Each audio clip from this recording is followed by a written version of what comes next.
92.3 FM Radio Manila, your favorite music radio, ka-vibes. Andito na ang bagong baby ng bayan. Pero promise, hindi kita babytawan. Andito na rin ang bagong magiging bestie ng mga abab na binitawan. Siyempre, walang iba yan. Ang baby mo pagdating sa radyo. Ang nag-isang DJ Main for the main event.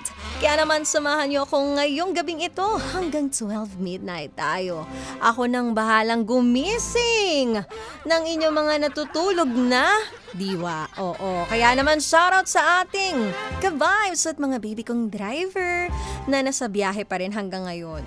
Yung mga pasahero nilang pauwi at yung mga pasaherong magsisimula pa lang ng araw nila ngayong gabing ito.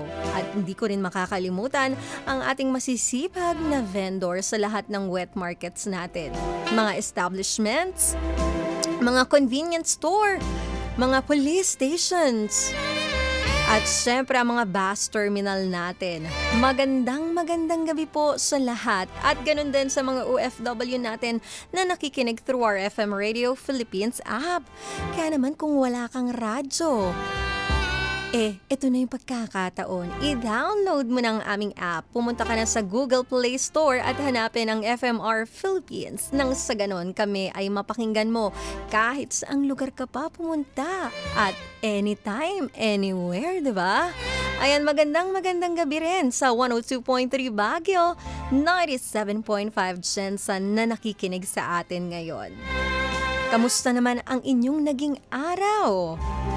I hope kahit meron mang dinadala, kahit papaano, mas iniisip o mas tinitimbang natin yung positive side.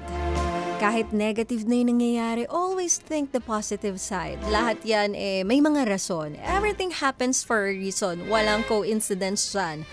It's either lesson learned or pinapatatag ka lang. Kaya dapat laban lang. Tandaan mo ang laging talunan ang sumusuko. Kaya huwag kang susuko. Puwera na lang pagdating sa pag-ibig. Kung niloloko ka, sukuan mo na yan. Huwag ka na magpakamartir pa. And always choose to be happy. Because life is too short to be sad. Ay! Ayan, at tayo rin ay live sa ating YouTube channel, 92.3 FM Radio Manila. Gloria King Constantino Mesiano, hi! Boss Noy, Adrian Sabroso at sa mga Kabitenyos na nakikinig sa atin, magandang gabi po. At shoutout sa Lockers Transport OPC Minibus Biyaheng Marikina Pasig, nakatune in sa main event. Nako, maraming salamat po. Mary Delay, Comet Ben, at sa lahat na nakikinig sa atin. Kahit nasaan man kayo o saan man kayo nakikinig, radyo, sa ating app ba o dito sa ating YouTube live stream. At ito na, alam ko nabitin kayo kahapon, kaya naman sabi ko sa inyo, mas paiinitin natin ngayong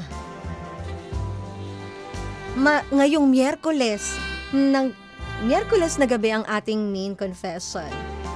Sino kaya ang nag-confess? At ano kaya ang kanyang kinonfess? Kaya naman, tara na sa main confessions. May mga lihim ka bang gustong sabihin? O mga sikretong gusto mong aminin? Halika't ating pag-usapan sa main confessions.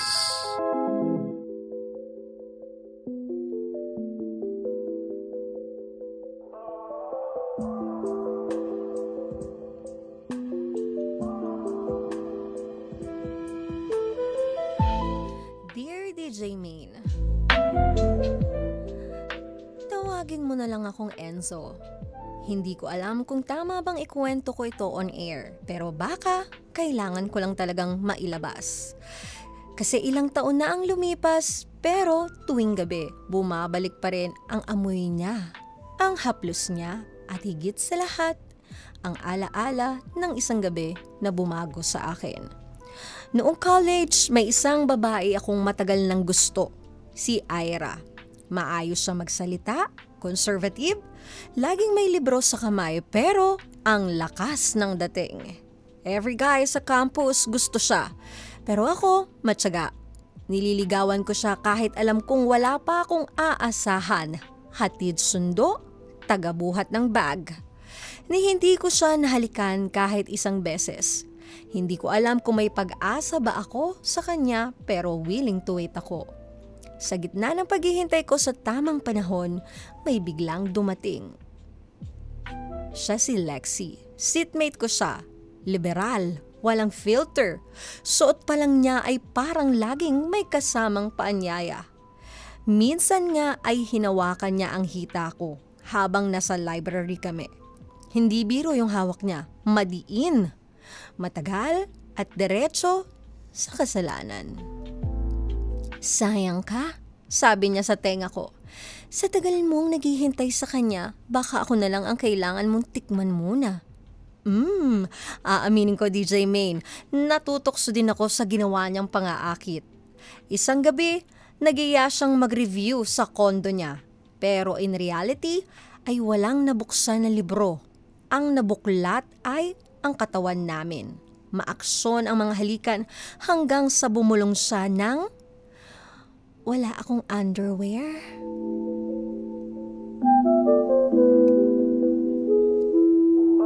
Hinayaan kong humilab ang init, hindi ko na pinigilan. Para akong batang sabik na sumakay sa bagong laruan. Hinalikan ko siya sa bandang bewang, pababa ng pababa hanggang umabot sa isang sulok kung saan masarap maghapunan. Gigil na gigil ako sa paglalaro hanggang sa bigla siyang humingi ng time out.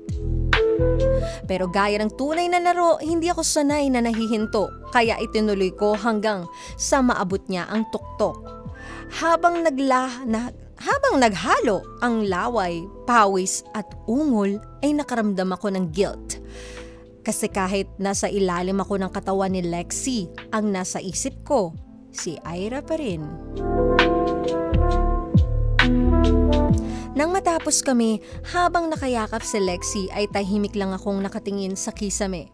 Kasi DJ Main, yung imahe ni Ira ang babaeng hindi ko nagalaw, ang mas matimbang kaysa sa katawan ni Lexie na nadama ko ng buong buo.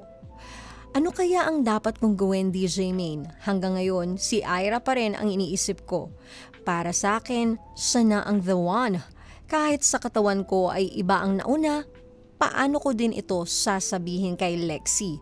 Payuhan mo naman ako please, nalilito na talaga ako. From Enzo.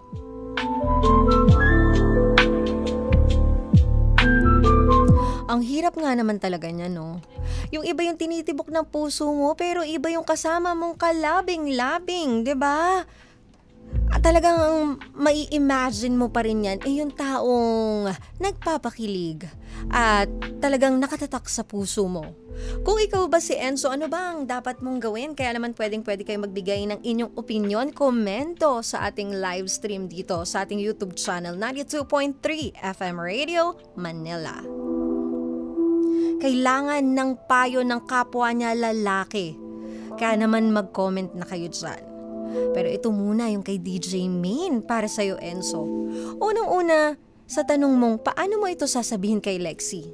Wala ka naman need i-explain sa kanya kasi in the first place, hindi naman kayo. Wala kayong relasyon pero need mo lang maging transparent.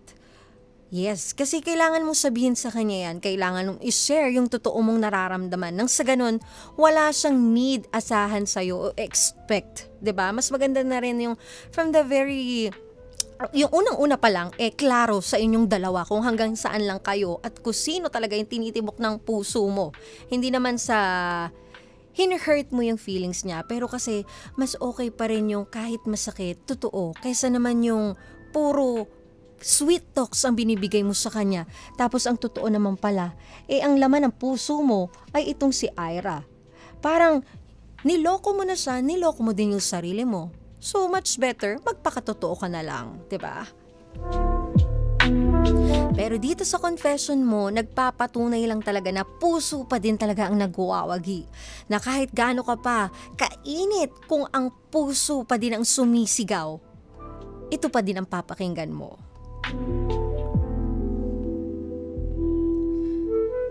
Yung nangyari sa inyo ni Lexie, baka siya ang naging daan para mapagtanto mo kung sino talaga ang mahal mo. Minsan nangyayari yan eh. Sabi ko nga kanina sa aking talk, diba? Everything happens for a reason. Namimit natin, hindi yan coincidence. May mga lesson yan bit-bit. Blessing o lesson, dalawa lang yan doon. Mamimili ka na lang at yun ang ibibigay sa'yo ng tadhana. Kaya nangyayari yung mga sitwasyon. So kaya mo na-meet itong si Lexie para malaman mo sa sarili mo kung sino talaga ang tinitibok ng puso mo. At ito nga si Ira nga. Pero hindi ibig sabihin na mali siya o masama ka dahil tao lang kayo parehas o tao lang tayo na nadadapa minsan at nagkakamali. Lalo na kapag matagal kang naghintay tapos may nag-alok ng saglit na aliw, talagang matitempt ka. Pero yung nangyari sa inyo, choice mo pa rin yun. Ibig sabihin, gusto mo pa rin. Pero it doesn't mean nakakalimutan mo na yung feelings mo kay Ira. Maybe, just maybe, na curious ka lang kay Lexie. Kaya nangyari yung nangyari sa inyong gabing yun. At lalaki ka eh. Yun nga yung masakit na katotohanan eh. Pero hindi pa rin yun rason. Pero kasi, wala ka dapat i-guilt sa sarili mo kasi in the first place, technically, single ka. Hindi kayo ni Ira. Hindi rin kayo ni Lexie. So you can do whatever you want. At choice mo nga yun, nung araw na yun o nung gabing iyong nangyari na yun. So hindi mo kailangan mag-guilt sa sarili mo. Siguro nag-guilt ka lang in terms of iba yung tinitibok ng puso mo eh. So kung sino yung tinitibok ng puso mo, yun sana yung gusto mong makalabing-labing. Kaso sad to say, dumating itong si Lexie. Pero Enzo, ang tanong dito, hindi kung sino ang unang natikman, kundi kung sino ang tunay mong pinili. Kahit sa kabila ng init at tukso, kasi yun pa rin ang importante. And huwag mong i-romanticize ang guilt. Yung nararamdaman mong guilt ay hindi lang dahil mahal mo si Ira, kundi dahil lumabag ka sa sariling prinsipyo mo. Hindi mo lang sinira ang tiwala ni Lexie, kundi pati ang sarili mong hangarin na maging tapat sa nararamdaman mo. Yun nga yung sinasabi ko kanina. Ang guilt ay hindi yan parusa. Lesson yan at gabay sa'yo. So gamitin mo siya para ayusin. Hindi para paulit-ulit na lokohin at saktan ang sarili mo. Sabi ni William Mortel, ay ganun, di piliin niya kung saan talaga masasaya talaga siya. Paano niya nga pipiliing tikman o matikman itong si Ira? Kung si Ira naman, iba yung nararamdaman, hindi sila same page. At dito sa kanyang confession, wala naman siyang sinabi na may gusto rin sa kanya si Ira. So hindi ko pwedeng i-judge si Ira. So nandun tayo sa worst scenario. Paano? Kung ikaw lang din naman ang may gusto kay Ira, paano kung hindi kanya gusto Enzo? So dapat umpisa pa lang, inalam mo na yan. Kung kayo ay merong mutual understanding, nang sa ganun hindi ka rin nalilito. At kaya, para maayos mo itong kay Lexie, kailangan mong maging honest sa nararamdaman mo para kay Lexie. Maging tapat ka sa kanya. Kung alam mong hindi mo siya kayang mahalin ng buong buo, huwag mo na lang siyang paasahin. She deserves honesty. Pero hindi lahat ng katotohanan kailangan sabihin sa masakit na paraan. May tamang way pa rin sa pagiging totoo. Minsan kasi sa pagiging totoo natin, walang masama doon. Pero dapat ina-analyze din natin yung sasabihin natin. Kasi ang mga sinasabi natin, yan yung mga matagal mahilom, lalo pag nakasakit tayo at nasaktan tayo, di ba? I'm sure nakaranas ka na rin naman ng ganyan, Enzo. So, aminin at sabihin mo yung totoo in a nice way kay Lexie. Nang sa ganun maintindihan ka niya. Nang hindi siya nasasaktan. Kasi kailangan mo ring respetuhin ang damdamin ni Lexie at hindi siya laruan. So yun yung magandang gawin mo. dito kay Lexie, maging totoo ka sa kanya. About naman kay Ira, alamin mo sa sarili mo yung nararamdaman mo. Ask yourself, mahirap lang ba siya makuha kaya siya ang gusto mo? Kasi most of the guys, mas gusto nila yung ganyan yung may challenge. Diba? Kaya gusto mo siyang i-pursue kasi gusto mo yung ego, ang pride mo. Sinasabi mo na kaya kong kunin to. Nagpapa-hard to get itong si girl. Kaya ikaw na dun ka pa din yung eagerness mong makukuha mo siya. So baka kaya ganyan yung nararamdaman mo. Mahal mo talaga siya kahit walang kasiguraduhan. So ikaw ang makakasagot niyan, Enzo. Kasi minsan we confuse longing with love. Baka kasi hinahangaan mo lang ang pagkatao ni Ira pero hindi mo siya tunay na kilala. Dahil ang pag-ibig na totoo ay hindi lang paghanga. Hindi lang fantasy. Hindi lang the one that got away. Ang love is sobrang lalim niyan na walang perfect definition pero ikaw o tayo mismo ang makakaramdam at makakaranas lang. Nung kaya mo isakripisyo ang lahat, maging masaya lang siya, yun ang pagmamahal. Yung wala kang hinihinging kapalit, yun ang pagmamahal. Yung may respeto ka sa kanya, yun ang pagmamahal. So ano nga ba talaga ang nararamdaman mo para kay Ira?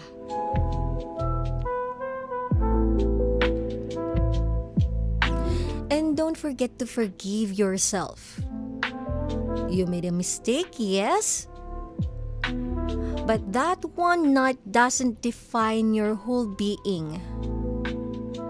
Kung gusto mong lumaban muli para sa totoong pagmamahal, kailangan mong magsimula sa sarili mo. Magsimula sa pagpapatawad. Mahirap magmahal ng totoo kung may galit ka sa sarili mong kahinaan.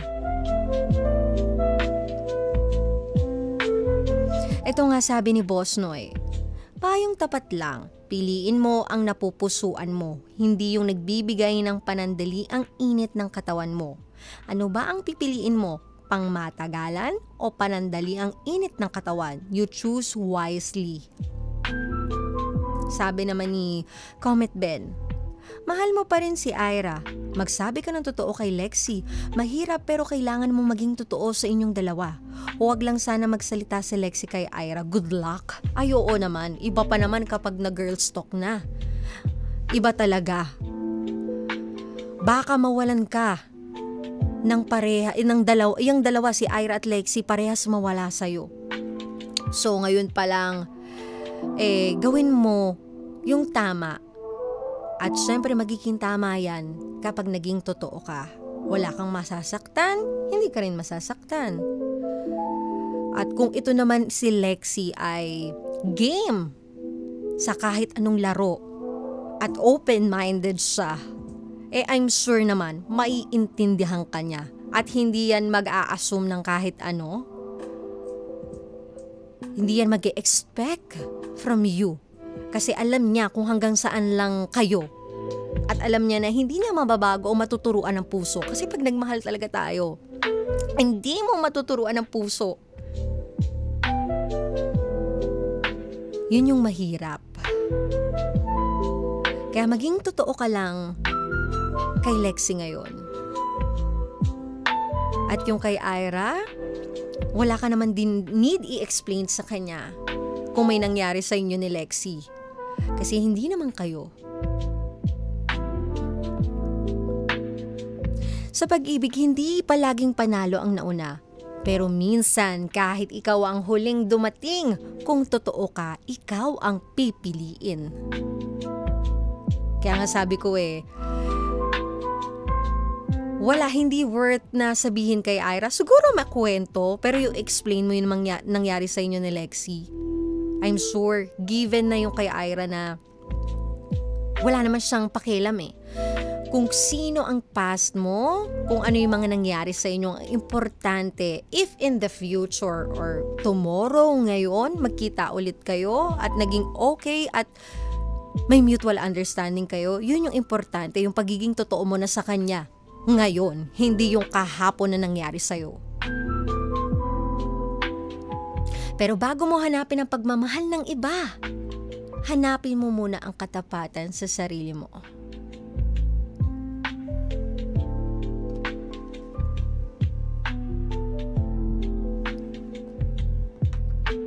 Sometimes we taste the wrong lips just to realize who we truly want to kiss for the rest of our life.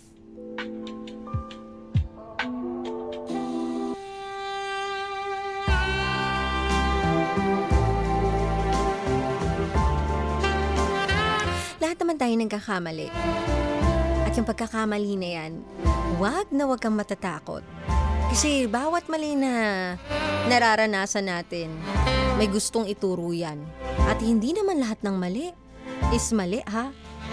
Minsan, may mali na nagiging tama. Depende na lang sa sitwasyon.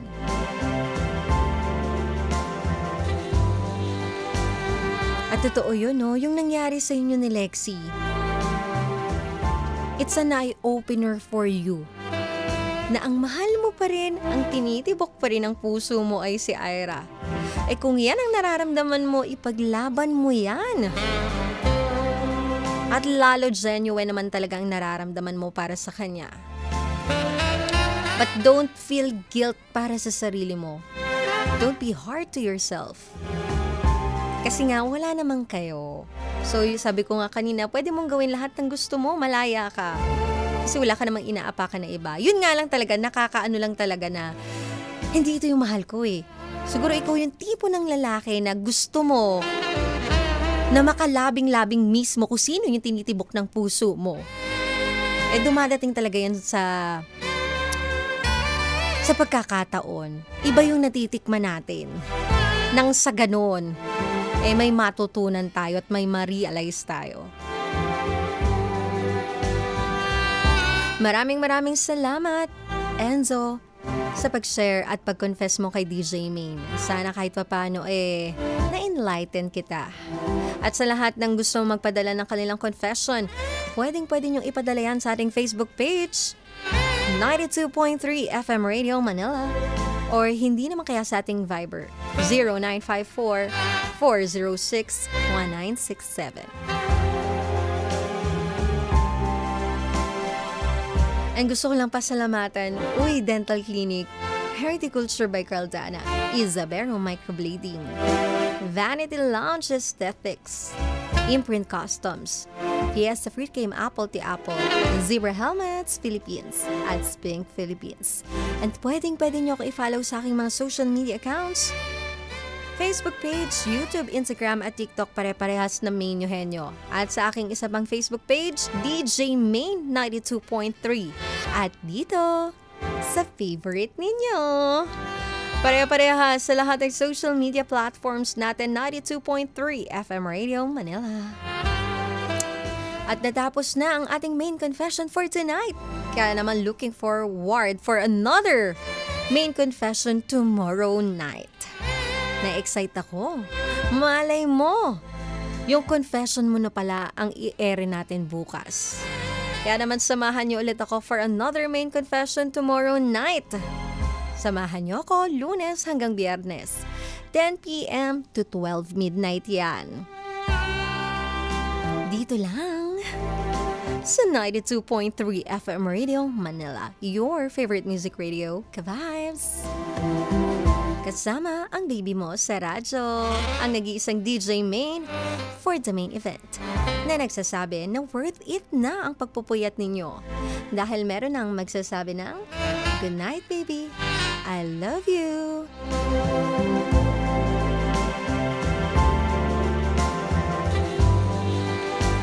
Have you ever missed someone while lying beside someone else? Have you ever smiled at a name on your phone but had to pretend it meant nothing? Minsan kasi, hindi naman nawawala ang pagmamahal. Natututo lang tayo manahimik. Pero sa likod ng katahimikan, may mga boses pa ring hinahanap. Mga halik na kahit matagal nang hindi natikman, nasa isip pa rin ng labi. Here's a song for all those almost na kahit anong pilit mong limutin parang mas matamis pa rin ang boses ng nakaraan.